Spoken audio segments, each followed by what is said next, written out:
Okay, so in 2017, knife crime rose by 37%, and also we saw 5 knife-enabled murders and 6 attempted murders between February and March of that year. Now that was high for Leicestershire, as we normally only see those sort of numbers for the year as a whole. So Leicestershire Police created a knife crime coordinator's role, which was centrally based at FHQ, and we put on our areas knife crime single point of contacts. So these were officers that in some cases had other roles, but in East Leicester's case had a dedicated knife crime officer.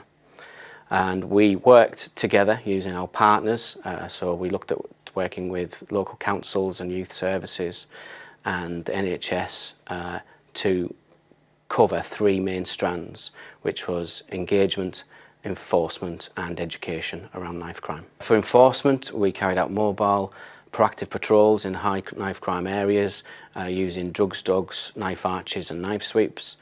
For education, we made sure we were visible in schools, and that we had a good media campaign, which is our Lives Not Knives campaign. And for engagement, we worked with our partners for a multi-agency plan and a multi-agency delivery group. And we also concentrated quite a lot of effort into our habitual knife carriers. Some of the other tactics we've used, our Live Not Knives campaign has really been taken ownership by the public, which is great to see. And we've got a number of sporting sort of celebrities that help us with this campaign. So Anthony Joshua, Leicester Riders and Leicester City Football Club. In Leicestershire Police, we have a knife crime coordinator, which is in the centre, and that's the role that I do. I'm based at FHQ. We have 8 neighbourhood policing areas, and in each neighbourhood policing area is 1 officer that looks after knife crime. Part of my role as a knife crime single point of contact is to go into schools and deliver knife crime presentations to primary as well as secondary schools, and also speak to the secondary schools and give them inputs around knife crime. Research has shown that kids as young as 11 and 12 are being groomed into carrying knives and carrying drugs for numerous reasons. Education is the biggest part of my role at the moment. The other part of my role is enforcement. We use numerous initiatives to target habitual knife carriers. We do test purchases of knives where we use volunteers to come out with us below the age of 18 who will go into shops and attempt to buy a knife. That's been really, really successful, which we did last year. We also do knife sweeps on a regular basis.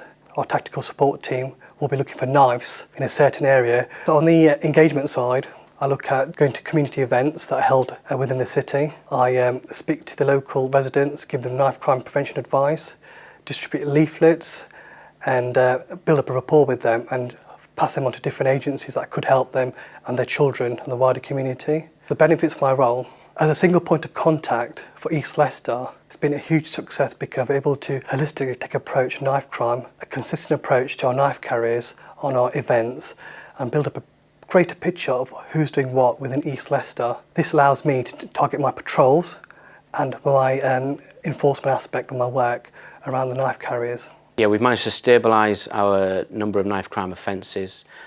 We've managed to bring down the number of knife-enabled murders we've had. We've recovered hundreds of knives and weapons and took them off the streets. A big proportion of them have been handed in by the public. We're now working with over 100 habitual knife carriers to try and divert them away from offending. We found the value in it really is just trying to keep young people safe. So because of the work we've done, we've had less people have been killed as a result of knife crime, and it's important to understand how it does affect people. So we've got less grieving parents, and we've got less people wasting their lives in prison.